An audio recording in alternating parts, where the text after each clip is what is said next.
C'est parti. Bonjour à tous, bienvenue dans l'autre direct. Et comme vous avez l'habitude de me voir, vous savez que le sujet est forcément en relation avec le high-tech. Et aujourd'hui, on a décidé d'être le plus transversal possible avec les organisatrices du SIDO. Stéphanie Gibert, bonjour. Bonjour. Paola Janson, bonjour. Bonjour. J'avais envie de vous appeler Jensen parce que l'objectif du SIDO, c'est un petit peu de devenir le CES. Le CES, c'est le grand salon du high-tech à Las Vegas. Et devenir le CES européen, et ça commence à Lyon. Ça sera au mois d'avril. Alors, le SIDO, c'est quoi? Qui choisit de répondre en premier? Eh bien, allons-y. Paola. Alors, le SIDO aura lieu le 6-7 avril prochainement. Et c'est un showroom dédié aux professionnels sur les sujets de l'Internet des objets. Notre objectif, c'est de pouvoir réunir tous les acteurs donc, de cette nouvelle économie, donc de l'Internet des objets, et d'aider à faire et à concevoir des projets connectés pour imaginer les usages de demain qui vont nous faciliter le quotidien, qui vont faciliter également, on va dire, l'efficacité opérationnelle des entreprises en y intégrant du digital. Donc la deuxième édition du SIDO, l'année dernière, vous aviez fait une première édition qui avait été... ce qui était intéressant, c'est que la première fois qu'on faisait un salon, à nous, à Lyon Capital, et sur TLM, des fois, on aime bien être un peu trash, un peu dire les choses, aller chercher la petite bête. Et pour le coup, quand on allait voir les gens, leur disant « Alors, il y a des choses que vous n'avez pas et tout », bah, les gens, globalement, étaient tous très satisfaits de la première édition en disant que c'était le premier événement à Lyon où on faisait autant de bonnes rencontres et surtout des rencontres qui débouchaient sur des contrats ou du moins des embryons de contrats. Vous avez eu ce retour aussi, vous? Oui, alors effectivement, c'est vrai que la première édition, pour donner quelques chiffres, on a réussi à réunir 4200 visiteurs professionnels, 110 exposants, à peu près 75 experts présents, une cinquantaine de conférences. Donc c'est vrai que de l'avis de tous les experts en fait, sur ces sujets de l'Internet des objets, la première édition a été un vrai succès. Et c'est vrai qu'on a senti une dynamique, on a senti que les entreprises avaient vraiment besoin d'appréhender toutes ces nouvelles thématiques, de décrypter tous les challenges technologiques, tous ces nouveaux enjeux autour de l'Internet des objets. Et voilà, effectivement, du business sur les stands, des rendez-vous d'affaires. On a cherché des gens qui voulaient critiquer le SIDO et on n'a pas encore trouvé. Avant cette première édition, cette aventure, elle a commencé comment? Comment vous êtes rencontrés? Comment vous avez eu l'idée de faire le SIDO?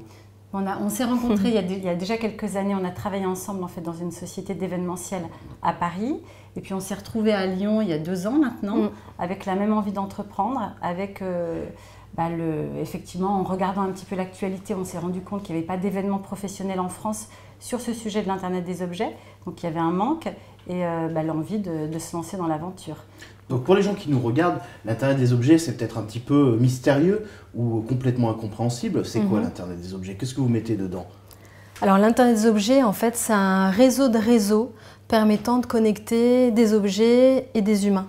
Du coup, ça permet finalement, il y a un vaste champ des possibles, puisque en connectant ces objets, on collecte de la donnée, que cette donnée, c'est une source de richesse qui peut être exploitée justement pour les entreprises et leur permettre de proposer de nouveaux services à forte valeur ajoutée en fait. Oui, alors là, vous parlez, je veux du concret. Qu'est-ce qu'il va y avoir comme objet intéressant sur ce salon au SIDO? Alors, on va avoir par exemple des applications dans le domaine de la santé qui vont pouvoir, par exemple, faire de la prévention. C'est-à-dire que si on a un petit bobo quelque part, on répond en fait à un questionnaire comme ça en entonnoir, en indiquant où on a mal, la douleur, etc. Ce sont des questionnaires en entonnoir qui ont été élaborés finalement par des algorithmes spécifiques. Et en fonction du degré d'importance ou du danger, il y a une mise en relation qui se fait avec un médecin et puis après une orientation qui peut se faire ou pas, par exemple à l'hôpital. Donc ça permet finalement d'être très réactif sur, sur des bobos de la vie. On va avoir aussi des objets, des bracelets connectés pour des jeunes 6-12 ans. Mais qui sont sur une notion un petit peu de gaming, de super-héros et qui permettent aux jeunes enfants d'avoir par exemple un tracking sur l'activité sportive, sur le régime alimentaire et donc éviter des problèmes de maladies liées par exemple à l'obésité par exemple, et puis sans compter l'aspect sécuritaire, c'est-à-dire que les parents qui peuvent savoir à tout moment où se situe en effet l'enfant. Ouais, c'est ça aussi, c'est-à-dire que l'Internet des objets, ça peut être très positif et puis on arrive très vite aux limites, comme ce qu'on appellerait le flicage pour être un peu vulgaire. Vous forcément, quand vous faites, et là je me tourne vers Stéphanie, vous organisez un salon, vous pensez aussi à recevoir des conférenciers qui vont permettre aux gens un petit peu de réfléchir sur ces questions? Oui, tout à fait. Alors, juste, je rebondis sur ce qu'a dit Paola, parce qu'effectivement, ces objets finis, on va les voir surtout dans la zone start-up en fait, du SIDO. Mais en fait, la nomenclature du SIDO, c'est vraiment de pouvoir regrouper tous ceux qui aident à faire l'Internet des objets. Donc, les offreurs de technologie, les solutions de connectivité, les plateformes, tous ceux qui traitent la data, la sécurité et des bureaux d'études, des designers, des ingénieurs qui vont permettre justement d'aider toutes ces entreprises à décrypter toutes les étapes clés de l'Internet des objets. On va s'arrêter là. Ouais. C'est horrible. Je suis désolé pour les téléspectateurs de TLM. Nous arrêtons sur ce qu'on appelle un cliffhanger. Pour savoir la suite, déjà, merci de nous avoir suivis sur TLM. Et pour savoir la suite, c'est sur lyoncapital.fr et sur le site internet de TLM. Merci à tous. On continue. C'est beau la technologie. On parlait des conférences, c'est ça. Hein, c'est ça, les sécurité. Oui, donc un gros programme, c'est ça, ouais. Oui, effectivement, un beau programme qui a plusieurs orientations justement pour permettre d'avoir une exhaustivité parce qu'il y a beaucoup de sujets, comme tu disais tout à l'heure, l'Internet des objets, c'est transversal. Donc c'est un programme orienté enjeux stratégie, voilà, où on va traiter toutes les problématiques en termes de transformation d'entreprise, transformation digitale, nouveaux business models, nouveaux services. On a un programme, un track orienté solutions techno, donc là ça s'adresse plutôt à des décideurs techniques pour vraiment justement appréhender toutes ces nouvelles technologies, toutes ces nouvelles solutions. Et puis enfin, un track orienté application pour pouvoir illustrer avec des cas d'entreprises, des entreprises qui ont déjà mis en place des projets connectés et qui pourront apporter un retour d'expérience. C'est vrai que là, on est dans une pièce, on est à Lyon Capital, on voit tout de suite les objets qui sont déjà intelligents, comme les smartphones, on voit ceux qui vont bientôt être intelligents, je pense notamment aux bagues, je pense notamment aux montres qui ont commencé avec les Apple Watch, je pense aux caméras qui nous filment, c'est quelque chose qui est transversal. Et là, c'est la question que je suis obligé de vous poser. Quand à Lyon, vous avez beaucoup de salons très professionnels, sur des points très précis, vous avez déjà des espaces high-tech, quel est l'intérêt d'avoir un salon qui va tout couvrir? Est-ce qu'on ne peut pas se contenter d'avoir 2 stands, par exemple, destinés à la médecine du futur sur un salon destiné aux médecins? Non, en fait, la richesse justement de l'Internet des objets, c'est d'être à la convergence de l'industrie du digital. Et on est sur des écosystèmes finalement extrêmement ouverts, où des acteurs qui n'ont pas l'habitude finalement de coopérer ensemble vont être obligés de coopérer ensemble, où des grands groupes, pour gagner en agilité, vont s'adosser finalement à des startups. Et la vraie richesse de l'Internet des objets, justement, réside sur ce décloisonnement des univers, sur cet aspect finalement 100% Internet des objets, très transversal, où chaque entreprise va pouvoir s'inspirer de ce qui se passe finalement à côté, dans d'autres univers, dans d'autres secteurs, pour pouvoir justement accélérer son innovation, imaginer les usages qui vont pouvoir proposer une forte valeur ajoutée à destination en fait, du public, de son consommateur. Ça veut dire que le médical, par exemple, peut trouver son intérêt dans l'impression 3D. Et pourquoi pas? Absolument. Exactement. Et d'ailleurs, il existe aujourd'hui des cas spécifiques, justement, de réalisation de prothèses via des impressions 3D. L'industrie qui peut s'inspirer, pourquoi pas, aussi du médical, inversement, avec des robots spécifiques. Donc non, tous ces croisements-là, créer la richesse et l'innovation, elle est accélérée justement en s'inspirant de ce qui se passe ailleurs. On parle aussi de biomimétisme parfois dans certains cas. Donc je pense qu'au contraire, c'est la vraie richesse de cet écosystème, c'est qu'il soit le plus ouvert possible. Quand on revient un petit peu sur les questions éthiques qu'on posait tout à l'heure avec les conférenciers, quand vous voyez les gens qui répondent présents au SIDO, notamment au niveau des exposants, vous pensez aussi à des thématiques, je pense notamment à ce qu'on disait tout à l'heure, ce qui est la santé. Aujourd'hui, certaines mutuelles aux États-Unis vous offrent une montre connectée pour vous forcer à faire du sport. Et en contrepartie, eh bien, si vous ne faites pas assez de sport, on vous fait payer cette montre connectée. C'était un exemple qui a été réalisé il y a quelques semaines avec l'Apple Watch. On se dit à ce moment-là, quand même, quand on a un salon, on a des responsabilités éthiques. On doit prévenir aussi les gens sur les limites. Je me tourne vers Stéphanie. La question... Non, alors là, je sais... Mais ce que je veux dire par là, c'est que je regardais un petit peu les conférenciers. On va avoir quand même du beau monde sur cette question des objets connectés. Vous avez repéré ces acteurs et ces conférenciers à peu près sur quel angle pour parler comme un journaliste? Qu'est-ce qui vous intéressait pour inviter ces gens sur le SIDO? L'idée, c'est sur ce contenu, c'est de pouvoir vraiment, sur chacune des thématiques identifiées, c'est de pouvoir apporter une vision globale et du coup de proposer des programmes avec des profils pluridisciplinaires. Ouais. Donc c'est d'avoir sur chacun des sujets la vision start-up, on parlait d'open innovation, de lien entre les start-up et les grands groupes, donc la vision start-up, la vision d'une entreprise plus expérimentée, d'un grand groupe, et puis la vision d'un expert, techno ou usage. À Lyon, on a des belles choses en matière d'objets connectés aujourd'hui. On a un écosystème qui est quand même très très riche aujourd'hui, à Lyon, mais plus largement dans la région en fait, Rhône-Alpes. Donc on a beaucoup d'acteurs qui travaillent activement sur ces sujets, beaucoup d'associations aussi professionnelles qui sont très actives aussi sur ces sujets.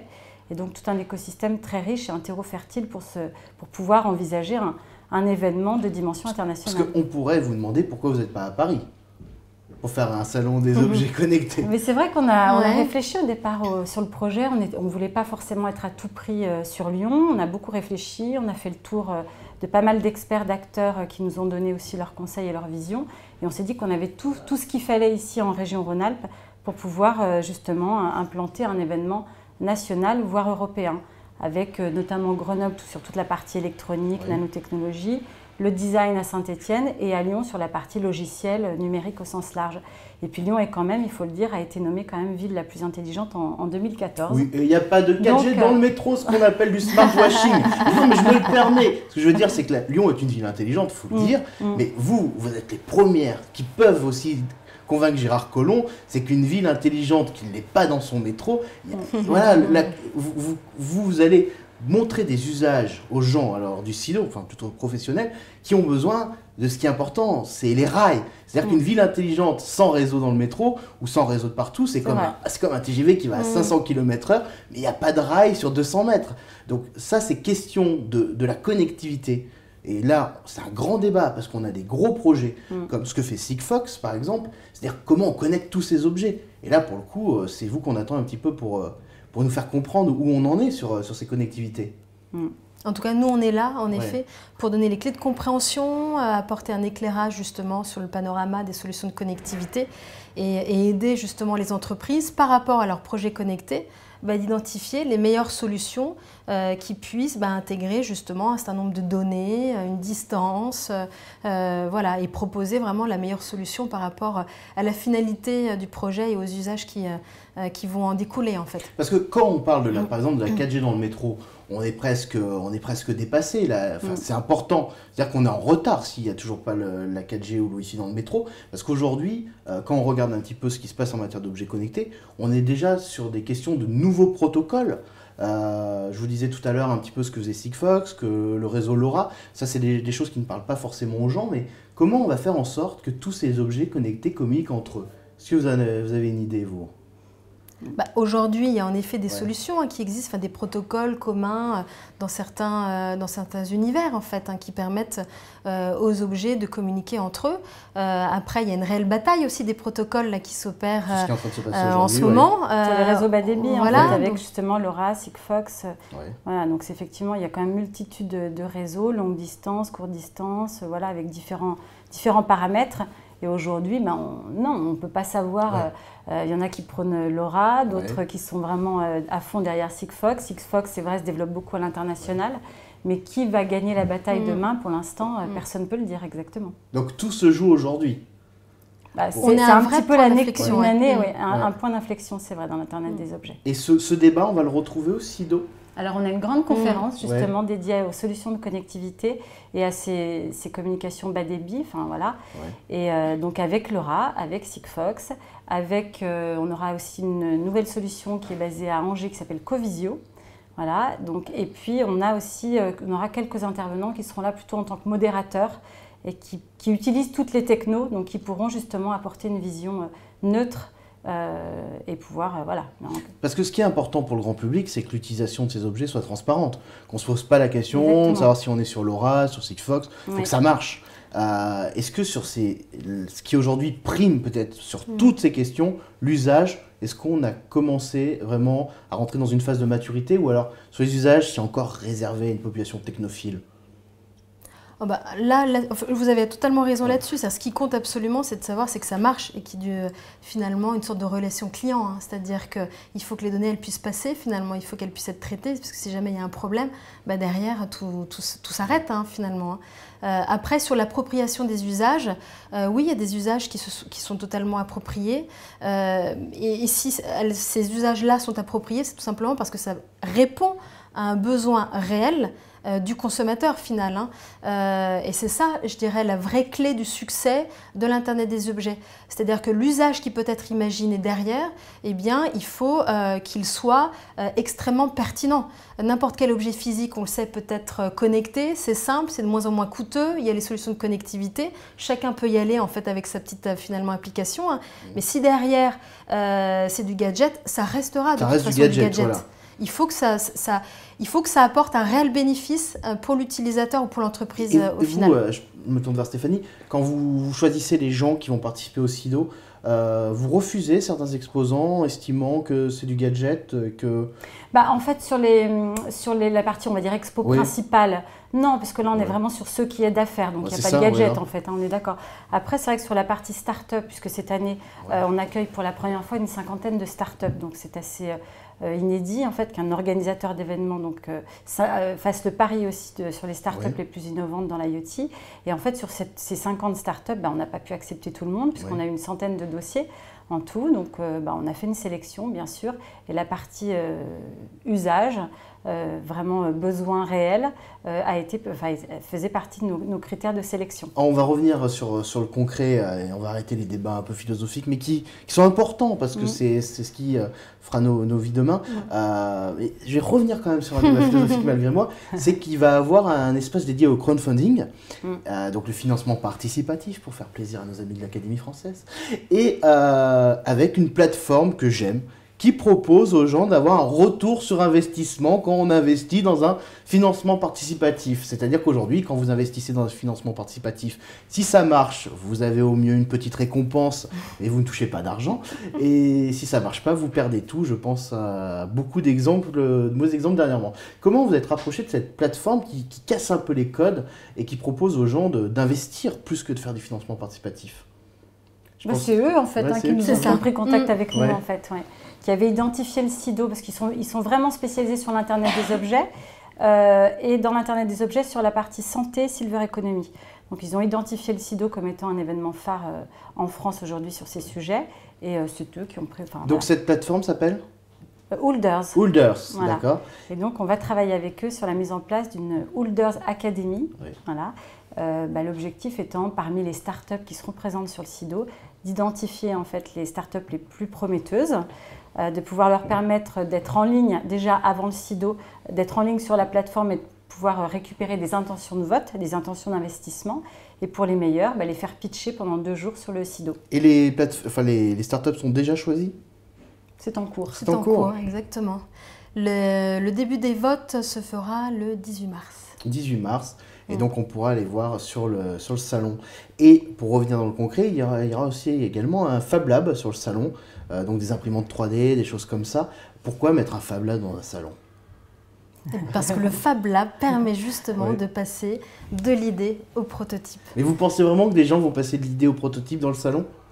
Non, là on est plus sur l'illustration en fait, c'est ça, sur un showroom, montrer justement aux visiteurs professionnels que s'il a une idée, il peut passer en effet à la phase de prototypage fonctionnel, voire même aller jusqu'à la phase d'industrialisation en petite série, et puis surtout comprendre avec quels outils et éventuellement quels partenaires en fait il peut se lancer dans l'aventure de l'innovation. Alors cette année, le Fab Lab sera aussi en support du hackathon. D'accord. Parce qu'on organise donc un hackathon en partenariat avec le groupe Michelin pendant 2 jours, donc 48 heures, pour pour trouver des solutions, des nouveaux services pour les chauffeurs de camions et leurs entreprises. Et le hackathon qui seront les participants de ce hackathon? Alors on aura une 60aine de participants sur 2 jours, donc une dizaine d'équipes, 10 à 12 équipes. Et des participants, surtout là sur les premières inscriptions, des professionnels, donc des entrepreneurs, des jeunes professionnels, des start-upers et aussi des étudiants. L'idée c'est de pouvoir vraiment mixer les profils et de pouvoir accueillir aussi bien des marketeurs, des designers, des développeurs, des ingénieurs, avec des équipes de 5 ou 6 personnes. Voilà. On va terminer cet entretien sur un coup de cœur que j'ai eu l'année dernière. Je vais vous demander votre coup de cœur cette année sur les startups. Je ne veux pas que vous fâchiez, donc vous pouvez faire de la langue de bois. Moi, l'année dernière, j'avais découvert Hydrao, une startup grenobloise qui avait fait le pommeau de douche intelligent qui changeait de couleur quand on consommait trop d'eau et avec l'idée peut-être de pouvoir couper l'eau dans les campings ou les choses comme ça. Ils réfléchissaient un peu à l'époque dessus, mais c'est surtout la gestion avec la couleur et le smartphone. C'est pas du gadget, mais c'est ce qu'on appelle un effet waouh. On se dit waouh, comment ils ont pu y penser, et en même temps il fallait y penser. Vous, cette année, vous voyez aussi un peu des objets connectés qui vont un peu bluffer les gens dans le salon? Vous voulez pas vous fâcher avec les deux? Non, c'est ça, c'est délicat parce que c'est vrai que parmi les 50, oui, bien sûr, on a des petits coups de cœur. Après, il y en a une lyonnaise peut-être dont on peut parler en particulier parce que du coup... Tu parles de Nucleus? Oui, absolument, ouais. Nucleus. Oui, tu connais, non? Non, je ne connais pas. Alors, apprenez-moi ce qu'est Nucleus. Ah oui, on peut le dire, on peut dévoiler tout ça ou on donne rendez-vous peut-être sur le salon. Ça va être hors antenne. Moi, je vais les travailler. Non, mais avec Google, les gens vont taper, ils vont savoir tout de suite ce que c'est. C'est quoi Nucleus alors? C'est une société, une start-up lyonnaise qui a mis en place justement un système de réalité virtuelle dans le domaine de l'industrie et qui permet par exemple de connecter deux équipes, enfin une équipe de maintenance qui va être sur un chantier, qui va rencontrer par exemple un problème technique spécifique et au niveau du siège par exemple social, avoir une équipe qui en positionnant finalement des lunettes se retrouve en version immersive en fait sur le chantier pour pouvoir guider les équipes sur place dans les ajustements à faire par rapport au chantier. Donc on est finalement dans deux univers, on relie finalement deux équipes en fait dans deux univers différents, dans une expérience en fait immersive, mais dans le monde de l'industrie. Donc de la téléportation virtuelle, appliquée à l'industrie du futur. Voilà, donc c'est ça. Donc ce salon, on l'a dit, sera pour les professionnels. Je suis désolé, si vous avez aimé cette interview, vous allez être encore plus frustrés que nos amis de TLM avec la coupure tout à l'heure.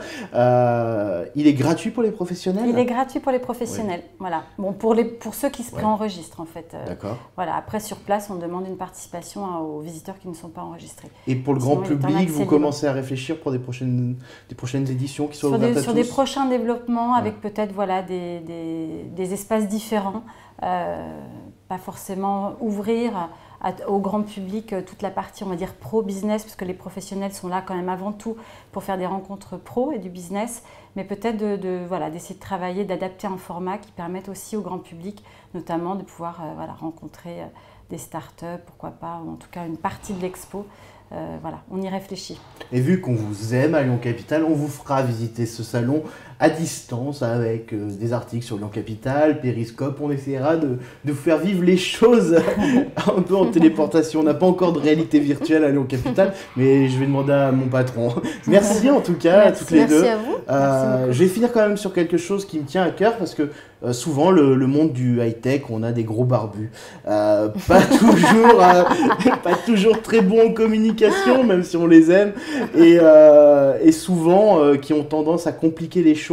Quand vous montez un salon où c'est très masculin en général, et que vous êtes deux femmes, c'est un double challenge? Ou vous vous êtes jamais posé cette question? Non, c'est un double challenge, mais en même temps, ça facilite aussi peut-être les choses. Parce que les gens ont un regard bienveillant aussi par rapport à ce que l'on dit, puis par rapport à notre projet, en fait, dès le début. Donc au contraire, je pense que peut-être qu'on a peut-être convaincu plus facilement. Parce que ce qu'on n'a pas dit aux gens, et c'est ce qu'on ressent vu de l'extérieur, c'est qu'on a l'impression que vous gérez votre salon non pas comme un salon de com, mais comme une start-up. C'est absolument ça. Ça, oui. C'est ça, exactement. Et comment on gère un salon comme une start-up? Avec les tripes. Ouais, c'est ça. Jusqu'à 3h du matin. C'est ça. Oui, c'est ça. Oui. Donc on ne pense pas forcément aux retombées médiatiques, mais plus en matière d'usage? Vraiment, oui. Et puis c'est avec les tripes, avoir l'envie de proposer un événement qui soit cohérent avec ce qu'attendent les acteurs du marché, qui soit différent aussi. Je crois qu'il y a un véritable esprit du SIDO. Oui, ça, apporter une petite touche, un esprit. On n'est pas sur un salon classique, on ne veut pas vendre des mètres carrés, on veut créer des connexions, des rencontres. On veut accélérer ce mouvement parce qu'on y croit, on croit en cette innovation en fait. Et on pense vraiment qu'avec l'Internet des objets, on est sur la voie d'une nouvelle économie où il y a plein de choses qui peuvent être imaginer, inventer. Et c'est ça aussi, c'est notre credo, hein, c'est de réunir tous les professionnels, agiter un peu tous les réseaux et puis voilà, leur dire maintenant go, quoi, n'ayez pas peur, tout est possible, quoi. Et on entreprend, on fait un salon, on montre. Et nous on l'a fait, voilà, de notre côté avec nos petits c'était moyens. notre projet d'entreprise. Ouais, donc c'est une aventure aussi humaine, personnelle. Ouais. Absolument. Ouais. Bon, bah, on vous souhaite de continuer à être un salon de référence après une bonne première édition. C'est le problème, et je finirai là-dessus, quand on met la barre très haute sur la première édition, on est attendu au tournant sur la deuxième, donc il va falloir... C'est vrai, c'est vrai. Ouais, c'est vrai, la pression est là. Bon, on gère. Vous gérez très bien. Merci à tous pour cet autre direct consacré au SIDO. Quant à nous, on se dit à très bientôt pour un autre sujet high-tech. À très bientôt, merci.